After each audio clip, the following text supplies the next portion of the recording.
Hi, what's up? Welcome back to my channel. In today's video, we're going to talk about buying a home in Philadelphia. What are the top 5 mistakes to avoid? Most of these points are really more so for like, it can be used anywhere in the country, wherever you are. But some, like maybe 1 or 2 of these points is really going to be more so specific for Philadelphia because of like the local market that we're in and how like Philadelphia is very, very like, it's a very special market in and of itself. Not to say any other market is more special or less special, but because I'm a Philadelphia agent and I am located basically in Southeast Pennsylvania, and I work in other areas of the, like, not just in Philadelphia, but also outside of the Philadelphia area. And shameless plug, I also just got my real estate license in Delaware, so I am open to be able to help serve you in Delaware as well. But again, shameless plug, but let's get right into these tips to help serve you in Delaware as well. But again, shameless plug, but let's get right into these tips. So the first point is to get pre-approved, and this is just all across the board. And when it comes to getting pre-approved, it's really, determining your financing to even be more specific, because not everybody wants to purchase a home that is like, are purchasing a home with lender money because of the market shifting, where interest rates are getting a little bit, are starting to creep up. Like, it's more expensive to borrow money, and some people may just have cash on hand.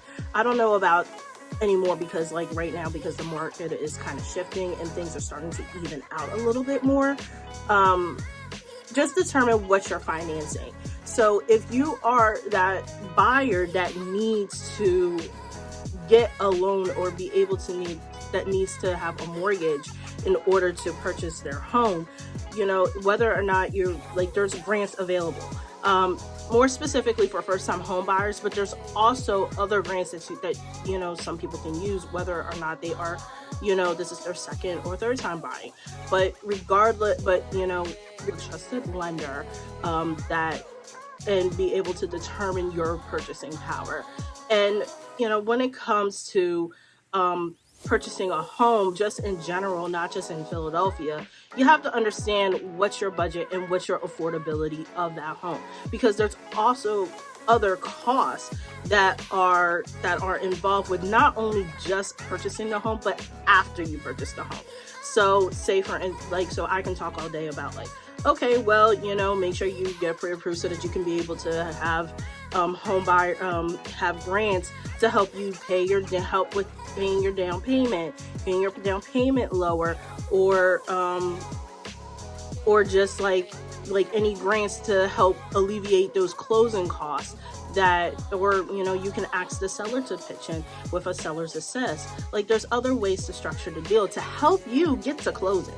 So closing is one part. Okay, so say what happens after you close, because not everybody talks about that. There's things that happen after closing, such as when you first move into the house. Like, do you have, of course, you may need to have some money to be able to have for movers, to purchase furniture for that new home. Not to say you purchase that furniture before closing. I would highly advise you not to do that. But you may just want to purchase some new items for your new home, but you do that after closing, after you get the keys and you sign the papers. Then you can do whatever you want. But also not only just that, but also accounting for your budgeting how much your utilities are going to cost for, such as like garbage, if you have to pay like per month for your cable or whatever. There's other budgetary stuff that happens. And not only that, it is just understanding that when you get pre-approved, understand how much it will cost you to purchase that house. And yes, you can be pre-approved for up to, like, just throwing a figure out there, $300,000. Okay, $300,000 is great to be able to purchase a decent home in move-in ready condition. But when you look at those when you look at the breakdown of how much your mortgage payment is going to be, how much your insurance is going to be, how much your like if you have condo fees or homeowners association fees that you have to pay that, and depending on the type of loan you're getting, you may have to pay PMI because or how much money you're putting down. PMI, which is mortgage property mortgage insurance. No, private. It's private mortgage insurance, and that's basically a term that is used, a fee that is paid to protect the lender for in the event that you default.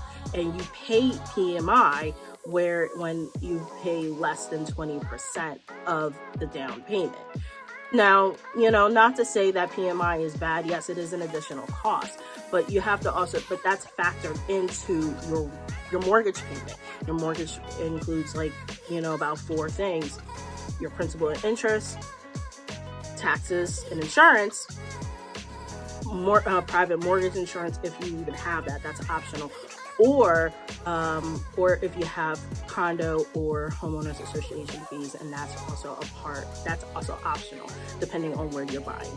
So most people that, if you're an FHA lender, not to get too deep into it, but an FHA buyer where you're just putting down 3.5% of your payment to purchase the home, more than likely you're paying PMI. So, and if you're a veteran, you don't have to pay PMI, which is great because that's a benefit of being a veteran or being an active military personnel, being able to utilize that the government has given to help you purchase a home for vets. And then there's other things to help you, or if you get conventional and you put down 20%, at least 20%, then you completely avoid PMI whatsoever. So but mainly, basically, just budget and understand that, stuff does happen, and that, you need to be aware of how much you can reasonably afford within your monthly payment, because we're living in the payment, not in just the purchase price. Philadelphia specific, but if you also are living in a very old city, this may be for you. So this is where I'm going into. Number 2 is understand that these homes are old as dirt. Get a home inspection. So in Philadelphia, we are a very old city, one of the first cities, there's a whole history about that. We all know about, Independence Hall, blah, blah, blah, one of the 13 colonies. Okay. So most of these homes, like the row homes in Philadelphia, or even the single family homes, like the nice, beautiful colonial homes that you see throughout the city, they're pushing 100 years old, believe it or not.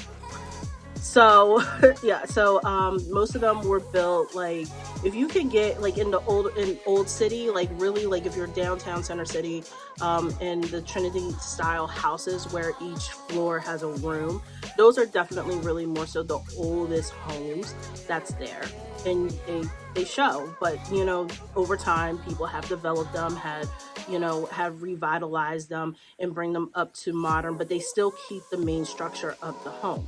But people like rehabbers or flippers, like investors, or homeowners, they've actually rebuilt the home to be able to make it more for today's time. Now, and it's the same thing for for these row homes or any other homes in Philadelphia. Most of these homes that I found have been built in 1925. There's also some homes that are younger that have been built in the 1930s, 1940s, 1970s. But that's really kind of where the development has kind of stopped. Yes, they're building new homes now, but we know that we're in a housing shortage because, and there's a whole history of this where it's due to what was going on in the cities during I think the 70s, and the economy tanked in Philadelphia, the city stopped building homes. And because they stopped kind of building homes or slowed down a lot of development, now we're kind of in that, catch-22. Now it costs too much to build. And if you build, it doesn't make sense. You can't really build for affordable housing because the materials are so high. So needless to say, most people are really just buying homes. Like if they're buying in Philadelphia or even in the surrounding cities, in the surrounding counties, you're really getting homes that are old. Like they've been built in 1925, 1900, even earlier than that. And there, or anywhere between, but at least like 1925. So that's kind of like the even point that I've noticed that a lot of these homes were built. So yes, these homes have been around for a while and they're old as hell. So my main point is really get a home inspection. Get a home inspection whereas you know what is wrong. Not only so much what is wrong with the house, it's really to learn about the house that you're buying. Learn about the product that you're purchasing. Because, and I say that because there's been, from the last market that we came out of, a lot of people had waived those home inspection contingencies in order to purchase their homes. You don't want to do that because you're kind of shooting yourself in the foot, because then what happens if something happens and then you have a major repair and you're not necessarily prepared for that, to be able to fix it. And that goes down to your budget, like how much you can easily afford for your home, that if anything was to happen. These homes are old. They're not like cars where it's like, they're almost like cars, but not so much. Cars break down. Houses also, they don't necessarily break down, but stuff breaks in the house. So when you get a home inspection, make sure you get additional quotes on top of that, so that not only do you learn about the house and know about what potential problems are coming up, and have a chance during your transaction to either remediate, to fix it, have the seller fix it, or the seller offer you a credit to help you absorb some of that cost of what you're going to have to pay to fix. Or you may just decide that, hey, I know a contractor, I know somebody, and I can take care of that stuff myself. It just depends on how you're structuring the deal. But I also say get several quotes so that you know, and you can shop around and know exactly who you want to work with and what is best for you in your pocket. For a rainy day fund. So this is like basic, I shouldn't even say basic because not everybody knows this, but it's life.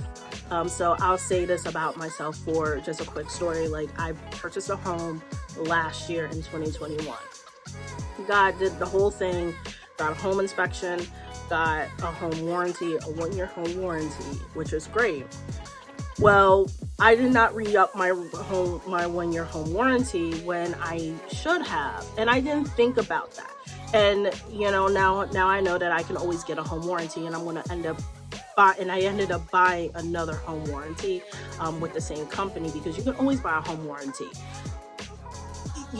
Because like during the winter, and it's like this past winter, well, we're still in winter, but this past winter when we had a really deep cold spell, our heat stopped working. And it was like, what? We kept raising up the thermostat and we're like, what in the world?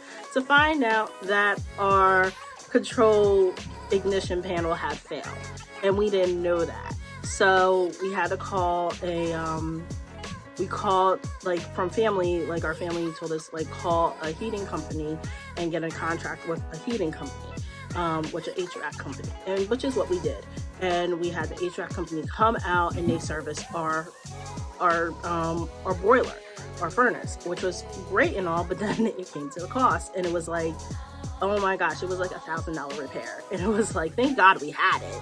We had the money, but then it was like, oh crap, like if we didn't have this would have been a huge disaster. And we were coming into another cold spell in Philadelphia, which was not going to be fun. So, but thank God we had the money to cover that. But that's why I say save up for a rainy day fund.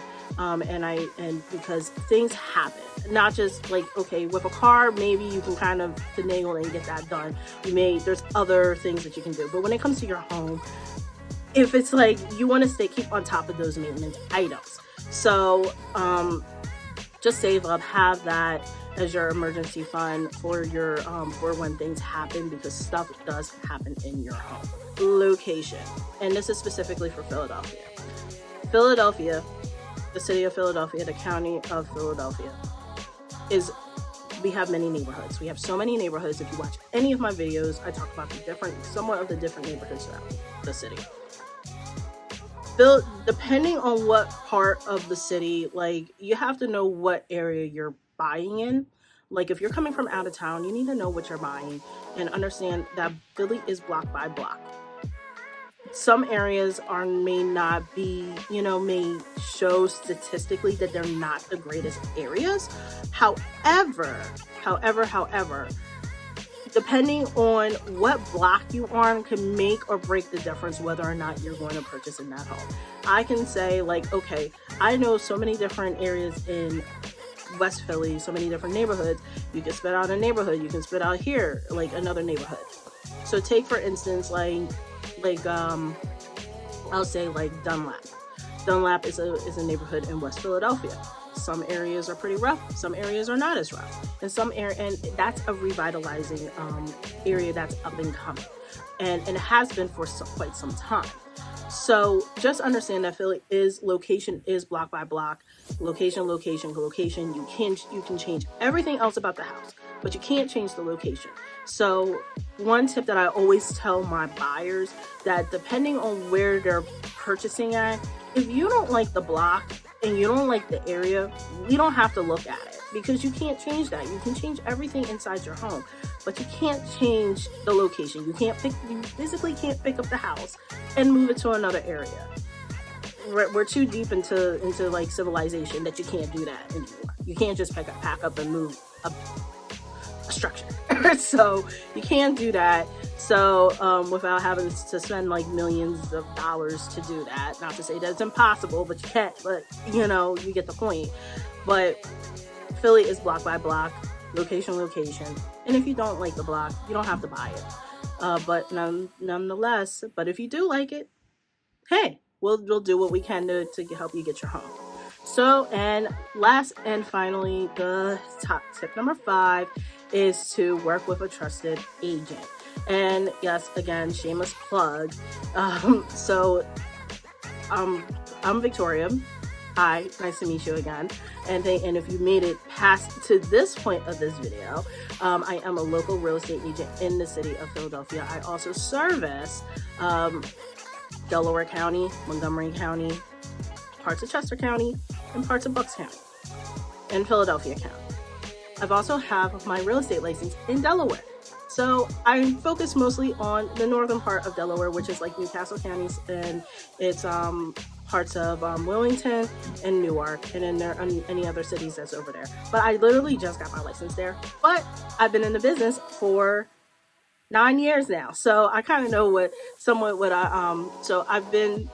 I have a little bit longer in the tooth in the business. So regardless of it, I just got newly licensed in Delaware, so I can obviously help you with your purchase in Delaware. But regardless, whether or not you are working with me, there's so many different trusted real estate agents around the country, so many amazing people that are doing wonderful things and doing amazing things for their clients to help them reach their real estate goals. So whether or not it's me, work with somebody that you can trust, a trusted agent. There are different agents that are members of NAR, which is National Association of Realtors, where they have that special realtor trademark next to their name, and they abide by the code of ethics. And then there's also real estate agents that are a part of NAR. Not to say there's anything bad about them, but they do amazing jobs too. So just understand that whoever you're deciding to work with, just make sure that it's a trusted advisor and a trusted agent that serve as your advocate and have your back and look out for your interests. So if you're going to be working with a real estate agent, make sure they are solely your real estate agent and they're looking for your interests only. So that's that. So I appreciate that. Thank you so much for spending some time with me. I really appreciate it. And if you have any questions, you can feel free to give me a call. My number is down below, and you can also click on the links, and you can also click on any of these other links that are up here. I get a lot of calls every day from different clients from all over looking to purchase in Philadelphia, and I absolutely love it. I love this job. This is what I do, and so I would love to be able to help you if you're looking to, if you need help with either buying, selling, or investing in real estate. You can feel free to give me a call. My contact information is down below, and I would love to chat with you. So thank you so much. I appreciate it. Have a great day, everybody.